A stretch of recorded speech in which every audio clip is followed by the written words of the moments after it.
it's not really in the budget right now from having a hard time looking for a role. I just don't care about alcohol anymore. It is Tuesday, January 16th. I haven't vlogged in a while, so we're gonna do a 2 days with me as I try to get a full-time job. I have an interview today. That's kind of why I was like, let me record this. Let me record how I prepare for this interview. I have an interview today. I have my writing class because, you know, when you're unemployed, it's not like all you're doing is applying to jobs. That is a big part of what I'm doing, applying and interviewing, because that's a full-time job in and of itself. But the other part of it is me spending time doing my hobbies, or trying to have hobbies. YouTube, but also writing. I just started a writing class last week. Last week's class was a little bit, I don't know, I was hopeful that future classes won't be like that. It was just the introduction, everybody share about themselves.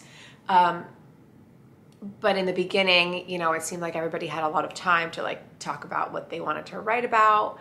And then towards the end, it just felt rushed. And I just feel like we didn't really need 3 hours of that with no break. I don't know. But I had a late start. This morning, I woke up at 8:15. My hatch was set to 7. Did not happen. And I am trying to train my body to start getting up when the hatch goes off. And so we have to figure out what's going on here. Am I sleeping too late? The screen time, am I not ending it at the right, like, I don't know what's happening. Like, my phone is in the living room, is here when I go to sleep. Don't bring it into the bedroom.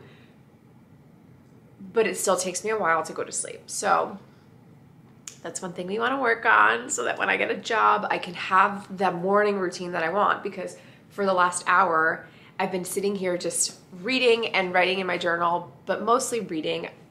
I'm reading Yours Truly by Abby Jimenez as part of a book club that I joined this year. My friend is hosting a book club, and she reached out to us and she was like, oh, like I want to do this thing. And I feel like maybe not a book club. I feel like we've always encouraged her to do something because she's such a creative person and she loves to read. She always has like the best book recommendations. She does her like amazing nail art, and I'm like, you need to teach people how to do these things, but whatever. I'm just glad that she's hosting a book club because I can be part of it. I've always wanted to be part of a book club, but I literally don't think I have the bandwidth to run and organize one myself. But first book choice is so good. I did not want to put it down today. I started at like 180 and I said, once I get to 200, like we should put the book down and we should get started with our day.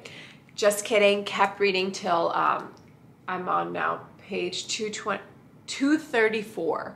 So I read over 34 pages and I didn't want to put it down, but I have to do other things because I have to prepare for this interview. I have to edit a YouTube video, and I have to get ready for class today. We have to review people's writing, so I have to take a look at that. But yeah, I want to take you along today because I want to show you what life is like right now. And for those of you who are new to this YouTube channel, I'm Danielle. I make videos about personal finance, about mental health, about career from a first-gen lens. I am first-gen Latina, daughter of immigrants, and I want to share how it is for me navigating these spaces that aren't really familiar to us, and just share it with you so you can get a glimpse of the things that I'm dealing with and how I'm approaching them. So yeah, follow me along. I haven't decided if I'm gonna go shower or if I'm gonna work out. As you can see, I have my workout clothes, but honestly, I feel like I just hung out on the couch for too long that I need to like get into it now. I think we're gonna skip the workout and leave it until later because I really want to prepare for this interview, and I have to shower just so my hair is a mess right now. So I'm gonna go and do that. Same outfit, just gonna add makeup. Same outfit because I'm wearing a, oh, there we go, a cozy sweater over it for the interviews. Start out with some oil. Sorry, I don't have a better spot for you. You're just gonna have to deal with this.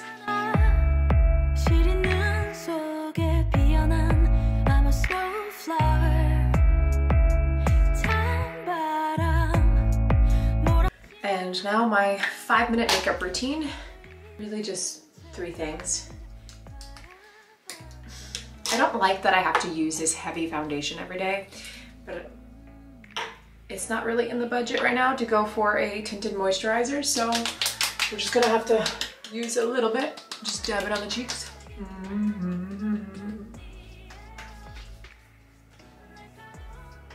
I am making a list of all the things I want to buy when I hit certain milestones, and yes, one of those milestones is when I land my next job. We're gonna buy some beauty things.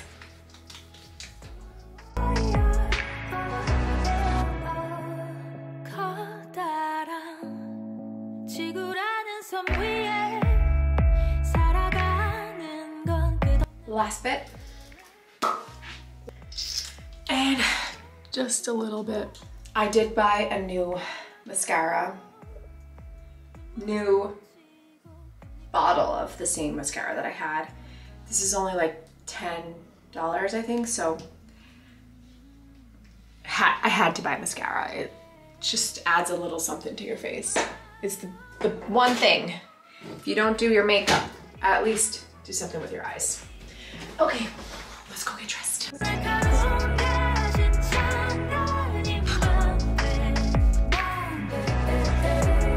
We are going to fill out my Amanda Lee journal, bullet journal, daily journal, whatever you want to call it. It's Tuesday 16th. Today I have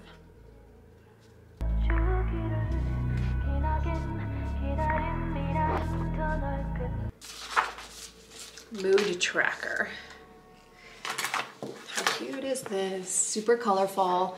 I only have 3 habits here because I don't know, I don't want to go too crazy trying to give myself too many habits, but I have 3 pages, aka morning pages, trying to write every morning, 10 minutes reading every day, and then working out. My goal is not to work out every day, but it is to have a consistent workout routine, especially since I'm, preparing for 9 races this year and the 2025 marathon. So that's something I want to focus on this week, is maybe creating a plan for myself for how I'm gonna train for the half marathon I am running in April, because that one is in the books. I think the lottery for the Brooklyn half should be out this week. Checking on that.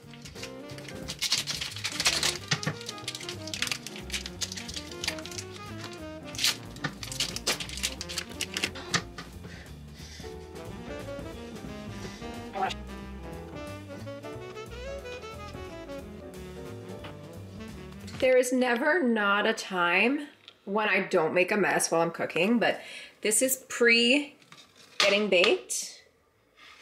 Shredded pieces of tofu that I will use for the rest of the week to spice up my avocado toast. Throw it on here for about 10 minutes and flip it as needed. This will help me the rest of the week not feel like, oh gosh, I have to make lunch and it's a whole thing. No, well, I made it once, and then the avocado toast takes a second to make. So easy meal preps like this save me a ton of time. Lunch is served. Final product looks like, you see the avocado, a little salsa, and some tofu to top it off. But what I'm most excited for is my kombucha. So if you watched my, I think it was the first vlog of the year, I finally made the kombucha DIY like home kit that Ari got for me for my birthday. So I'm really excited to try it. It doesn't look super carbonated, but just so you know, I started this process last week of December. It is now the 3rd week of January, and this is how long it takes. But you can see it's just a little bit carbonated, it looks like. Let's open it. Let's see if it sounds carbonated. Oh my God, it's carbonated. So I added raspberry, ginger, and lemon juice for the flavor. Of course, I spill on myself almost immediately, but wow! Ari, come here, come here, come here. Sit down and try my kombucha. Ari's at his desk. Not bad. It's good. I'm not a kombucha guy, but it's good. That's all you have to say? No, it's good. Okay. Well, he's not a kombucha person, so he can't appreciate the deliciousness of having your own brewed kombucha that you're drinking with lunch. Anyway, I wanted to chat before I get back to it with preparing for these interviews that I have today and tomorrow, just to talk through like how I'm thinking about the job search and how I'm approaching it. So the two interviews I have today are on two opposite sides of the spectrums, right? One is with an early pre-seed stage startup. The other one is for a later startup. They've been around for 10 years, but they still are, you know, considering themselves within the startup. Two sides of the spectrum, both startups, just different stages.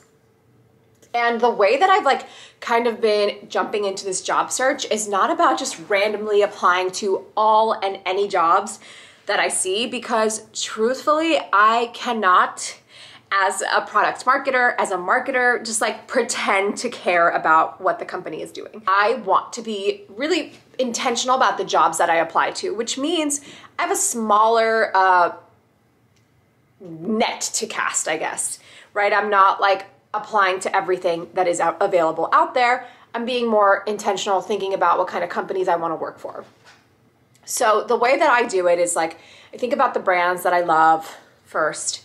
I think about, you know, if I don't know the brand, because I don't know every brand, right? I can't fall in love with every brand.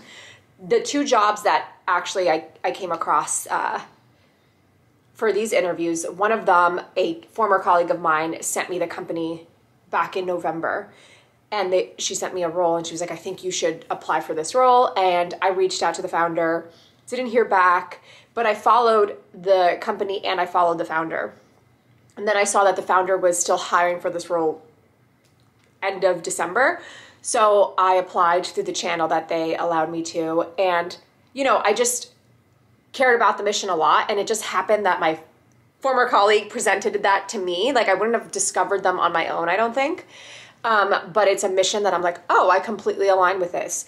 The second interview, the one I have tomorrow, is a company that I had heard of just through podcast ads, but also because I've been, you know, really thinking about my performance, my like fitness, how I'm tracking like my health and all that stuff. So I'm like, I have heard of them, but it'd been a long time since I heard of them and I hadn't even thought about applying. But I'm a part of a Slack community for product marketers, and somebody had shared that their company was hiring and this was the role. And I was like, oh my gosh, this is perfect.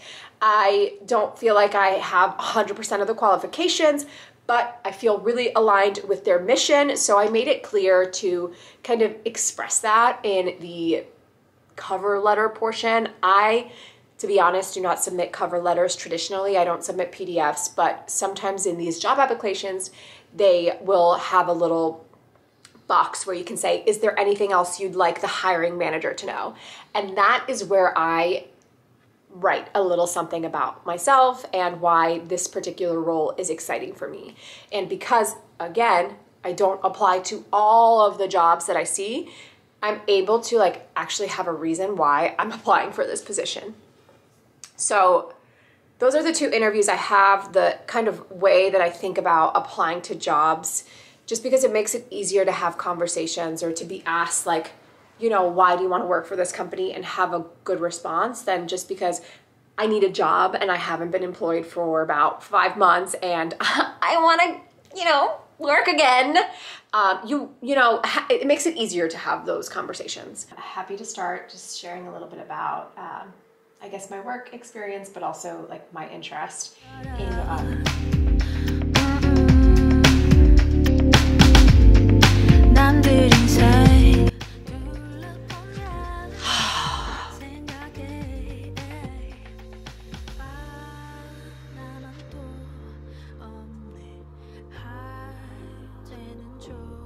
Freaking blows. I feel like I'm gonna get a no. I don't know if that was a good interview or not. I can't tell you.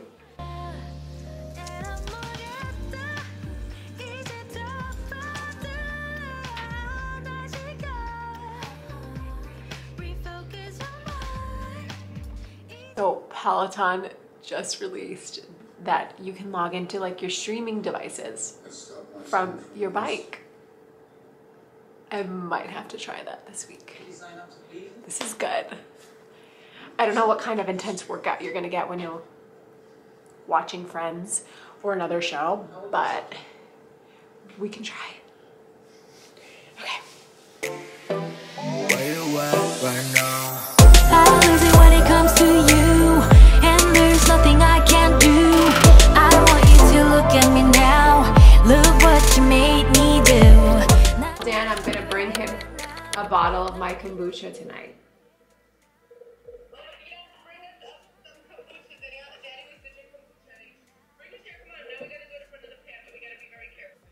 All right, I'll let you guys continue cooking. I'll talk to you later. Real quick, I wanted to share before I get into it just how important it is to have not referrals necessarily, but like, okay, let me backtrack. I am a part of a few Slack communities of, different professional groups, right? There's Tequeria for Latinos in Tech. There's Latinas in Tech, another Slack group. There's Ladies Get Paid. There's the Products Marketing Alliance Slack. I'm a part of a lot of different Slack groups, and most of these Slack groups have like a jobs channel. And so as part of my job search, I go onto these channels to see like who's posting jobs that I might be able to apply to, but also get inspiration on like what companies are out there that I'm not seeing through LinkedIn because they don't have PMM roles that they're posting on LinkedIn, or that I'm not seeing because I simply just like have not come across that particular company. And so I saw a company or I saw someone post that they're looking for a software engineer at X company. I'm not a software engineer. I'm not looking for a software engineer role, but I had applied to a job at that company back in November and I got a rejection. And I went to their jobs page and I saw that they were still hiring for that role. So I said, you know what, let me message this individual and see if they're still hiring for this PMM role. So I messaged her and I said, hey, like, do you know if your team is still hiring this product marketer? I'd love to apply. And she responded and said, it's not my role, but my colleague's name is still looking and accepting applications for this role. So let me know when you apply and I'll tell her that you came through Tequeria. And so I applied and I reached out to her. I said, hey, thank you so much for your quick response. I went ahead and applied. And guess who I have an email from in my inbox this morning? That company. So it wasn't a referral link, but because her recruiter colleague mentioned me and the Slack community, I'm sure, it just made me go to the top of her list. And so I think the lesson here is it is important to network, and this again isn't really like a formal network. It feels unfortunately more transactional than it does networky, but it's important to just keep in mind that there are organizations out there that you can connect with other people who are working at companies that you might be interested in simply because they have a role that's open for you, or communities where recruiters are sharing the roles that they're hiring for, they're trying to fill for, that can bring you to the top of the application pile. So we'll see. I am going to schedule that first round of interview with the company, but I was rejected back in November for, I don't know if it was the exact same role, but I think it just shows that it's important to always stay up to date with like what's happening in these Slack groups. And even if you don't see that person posting about a role that you can apply for, asking about a similar or another role at their company.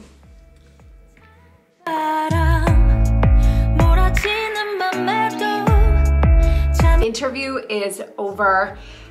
It's hard to say how that went. I think it could be a miss, but also it was hard to read. Part of me is like, if you can't tell that it was great, then it wasn't great.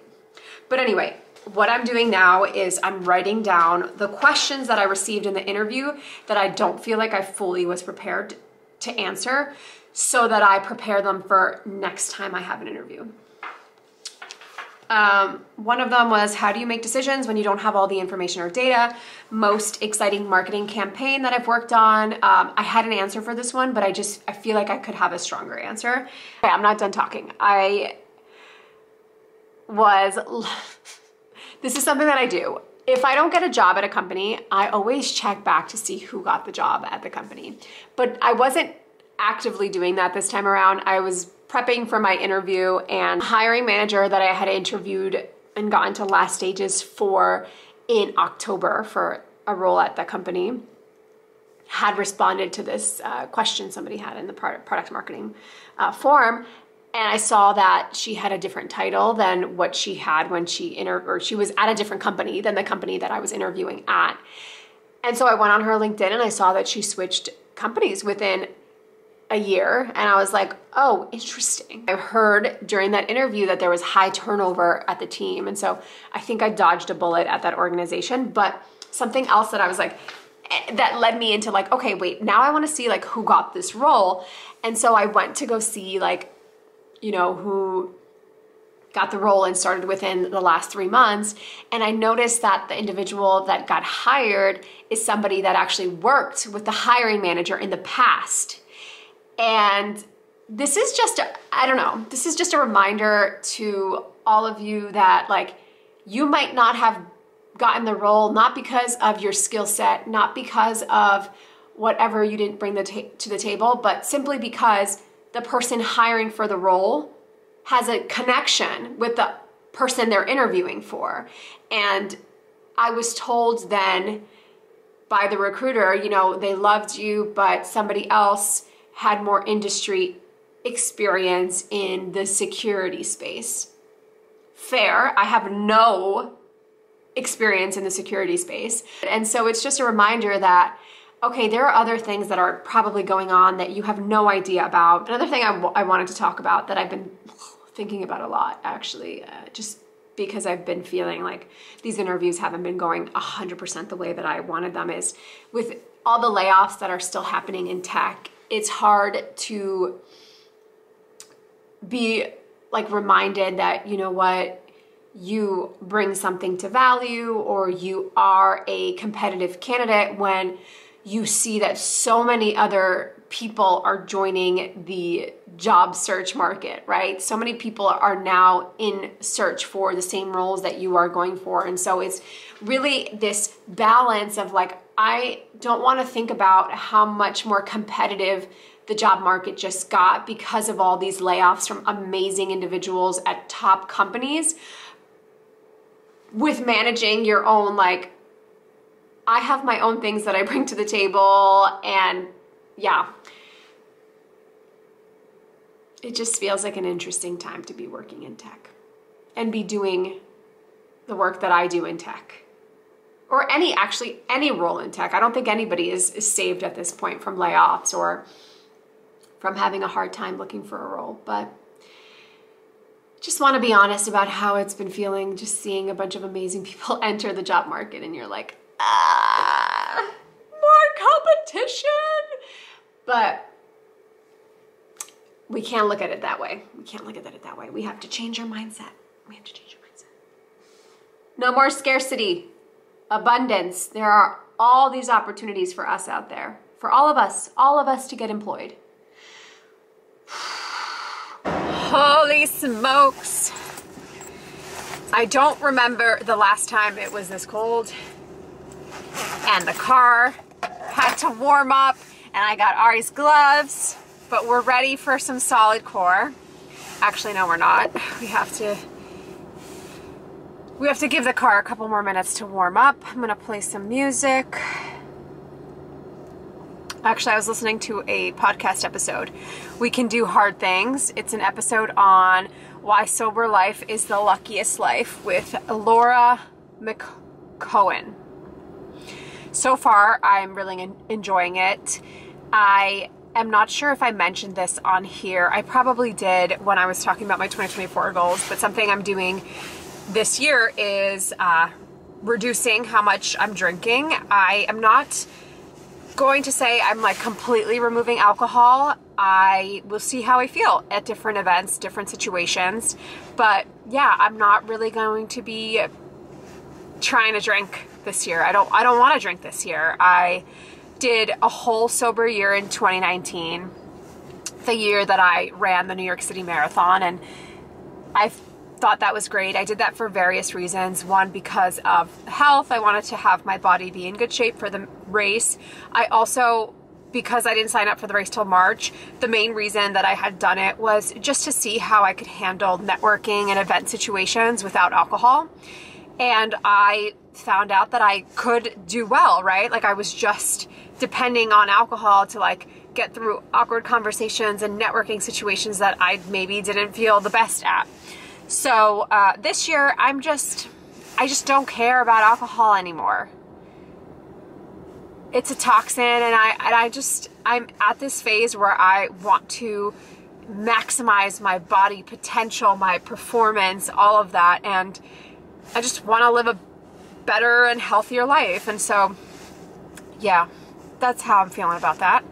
So we're gonna play that podcast while we drive to Solid Core, but also I have to drop off my homemade kombucha to my sister's. I want her to try it. I told her to send me a video of her trying the kombucha, so I hope she enjoys it because she's also a big kombucha drinker.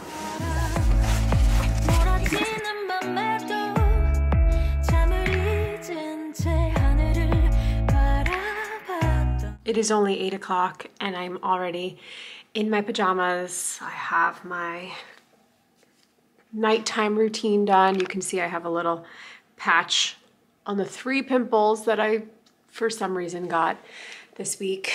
And I'm gonna work on the frames that I'm gifting my family. Yes, I know, I'm still working on them. You probably, if you saw my video this week, you saw me start working on them. And this is what happens when you pick up a hobby or you try something new. It takes me a while before I clear the table.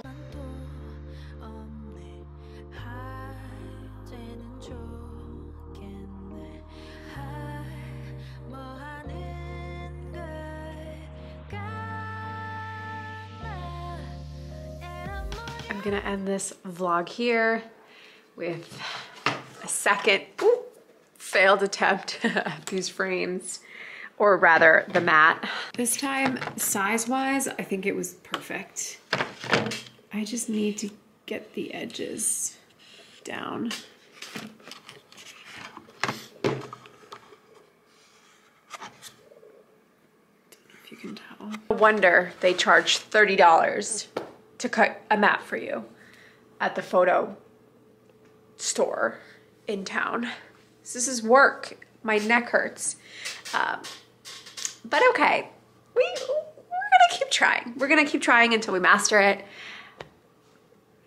It's what we love about having more time on our hands. We can have hobbies, and yes, cutting paper is a hobby. Let's just let it be, okay? I will see you all in the next vlog. Please subscribe, like this video for more content like this. I will be putting out 2 vlogs a month. That is my 2024 goal. So 2 of these first Gen Diary vlogs, just following what I'm doing, my journey to getting a job, when I land that job, but also just life. I'll talk to you later. Bye.